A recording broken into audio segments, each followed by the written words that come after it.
Welcome to the House Rules Podcast. We give you real estate tips, tricks, and strategies for home buyers, homeowners, and nerds like us who get excited about real estate and mortgages. Carter Bastine, mortgage broker with Align Lending, here with my real estate partner, John Binkowski. How you doing, buddy? Doing good, Carter. It's good to talk to you and bounce some ideas off you again. We're kind of nerds because this is what we do every day.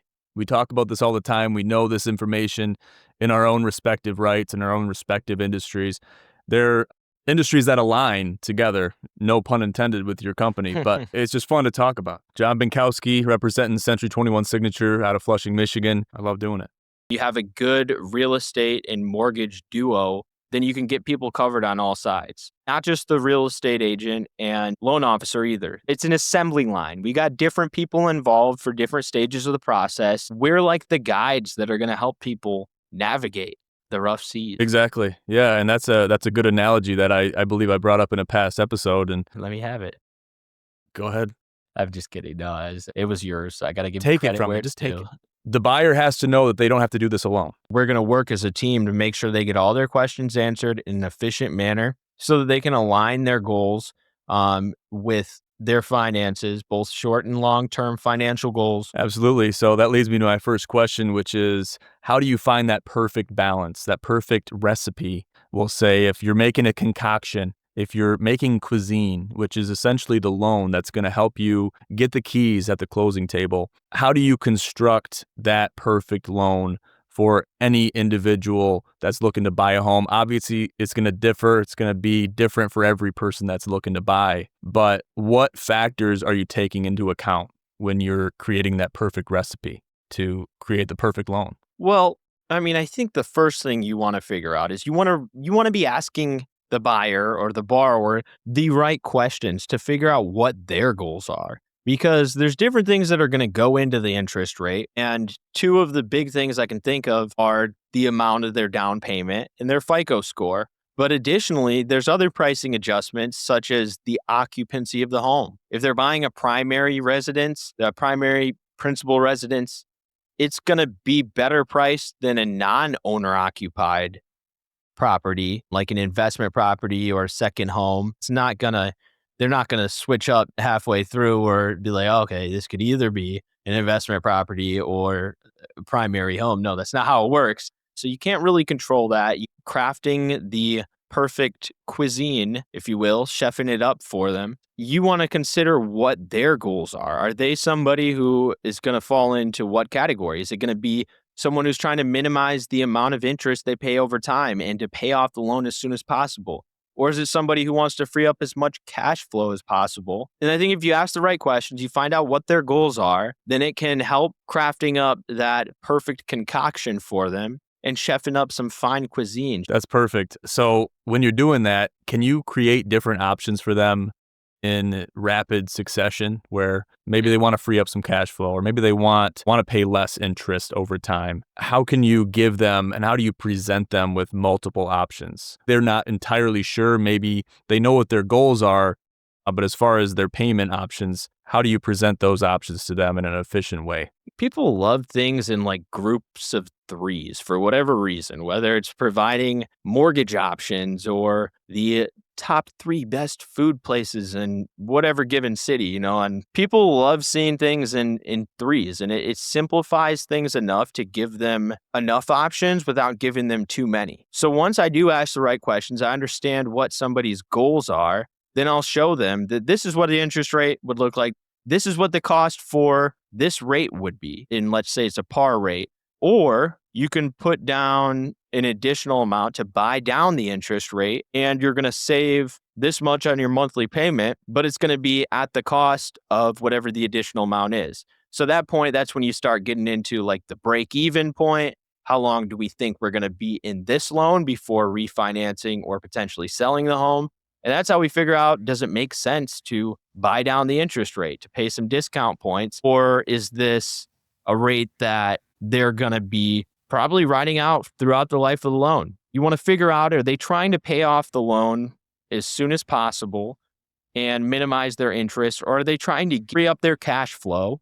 And if they are trying to pay off the loan as soon as possible, then maybe it makes sense to get them into as low of a rate as possible because there's not a guarantee that there's going to be a refinance opportunity. If somebody is on the same note, let's say somebody's planning on selling their home, and it's just a starter home, they're somewhere they're living, they want to own a property and they want to buy a home, but they're only going to be in it for a couple of years, and then it doesn't make sense to buy down the interest rate to save X amount of dollars per month. That's going to take 4 years for them to break even if they're moving in too. And Yeah, I mean, that's interesting to, be able to have options. And I know buyers just like looking at different homes, depending on how pertinent their situation is, whether they're growing their family or they gotta move somewhere because of work, or they want to get closer to the kids in a certain time frame.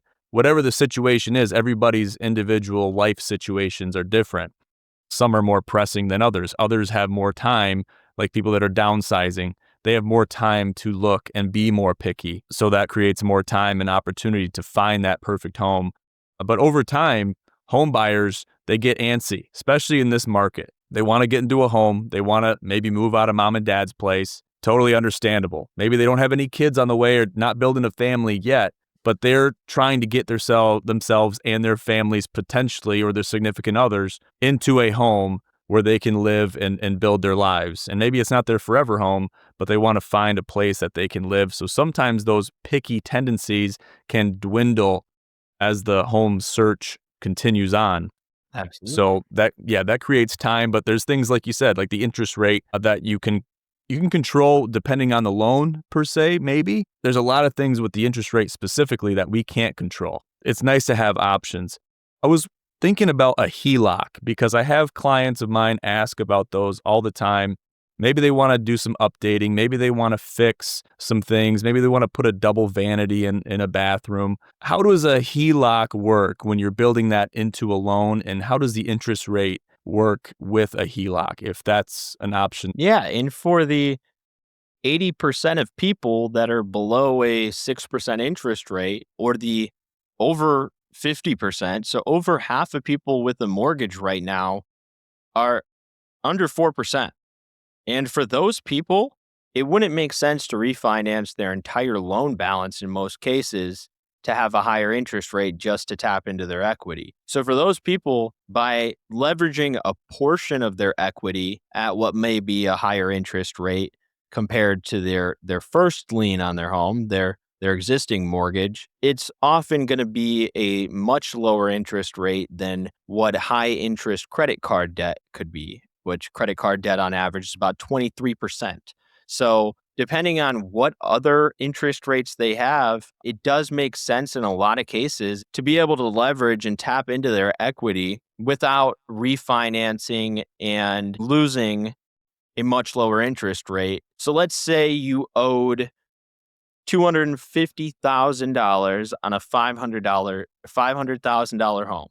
You could take out a HELOC for a second lien position for only $100,000, versus if you wanted to do a cash out refinance, and then your total balance would be $350,000. If you did it for $100,000 on the HELOC, you had an existing loan of $250,000, but your new interest rate on the HELOC is only going to be for that $100,000. Versus if you did a cash out refinance, your new loan amount would also be $350,000, but your interest rate would be for that entire balance of $350,000 versus lower interest rate on the first $250,000 and the HELOC for that $100,000. Maybe you want to put new siding on, or you want to, put a new front door in, whatever that may be. And I'm sure the amount can be chosen by the home buyer, homeowner. And it seems like that would be a better rate interest wise than it would be in a high interest credit card per se. When you're looking to buy a home, regardless of the price of the home, we'll just say it's anywhere from $150,000 to $300,000. How much does $10,000 down change the situation for the individuals buying the home? That's where it comes down to what type of person they are. If they're trying to minimize their closing costs, then it's not going to be beneficial for them to buy down the interest rate to get a lower interest rate right now, especially not permanently.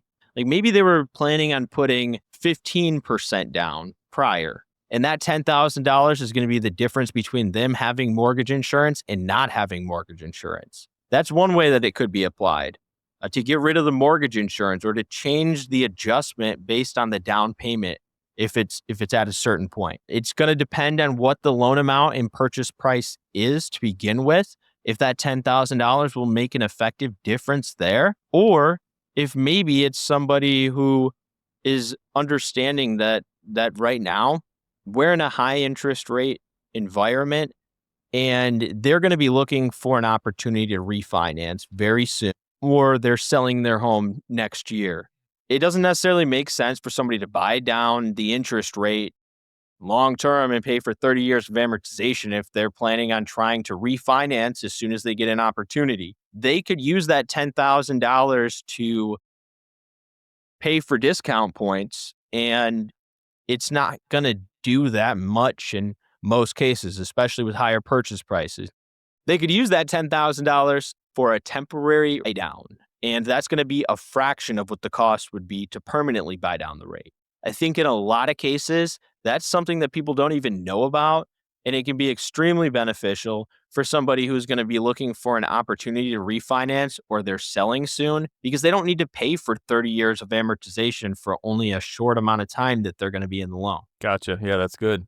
And that's good to know for home buyers too, because they might only have so much liquid cash to put down, where that $10,000, if they're planning on putting $20,000 down, or whatever the percentage is, they want to put 5% down or whatever the percentage to actual amount is, knowing what they can do with that extra $10,000 is beneficial, at least for the short term, and they can figure out what their long-term plans are after they get into the home, after they assess the situation a little bit deeper. It's good to have that option and good to be knowledgeable on that option so they can maneuver and pivot in whatever direction they want to, depending on their life situation when it changes. And one more thing that I want to leave off with is a very important tool that I don't expect people, unless they're nerds with numbers like me. One tool that I use a lot is a comparable amortization schedule. And that will really help them to be able to visualize different interest rates and how they would compare for the amount of interest that they're paying over time. And for even if you wanted to put down an additional payment each month. It's also a tool that'll help them visualize how much they would save in interest throughout the life of the loan and how much faster they could pay it off by putting down an additional payment for each month. Perfect. That's good. Yeah, buddy. Easy as pie. That's how we like it. Pie is good too, by the way. Yeah. What kind of pie guy are you? I'm a big pecan pie guy. I really like sweet potato pie. Pie. Apple pie. Apple pie with a crumble on top. Oh, okay. Phenomenal. Okay, Phenomenal. You look like a pecan pie guy. Do I? Yeah. What makes me look like a pecan pie guy? I'm just going to leave it there. All right. Fair enough. I'll take it. Pie guy. Pumpkin pie. Yeah. I like a good pumpkin pie too, so I concur. Thank you guys so much for tuning into this episode of the House Rules podcast with Carter Bastine and John Binkowski, myself. Thank you guys again. Make sure to give us a shout out on social media. Reach out to us throughout all of our social media channels, which will be in the description of this podcast in the bottom. So we look forward to seeing you guys next time. You guys have a great night. Peace out.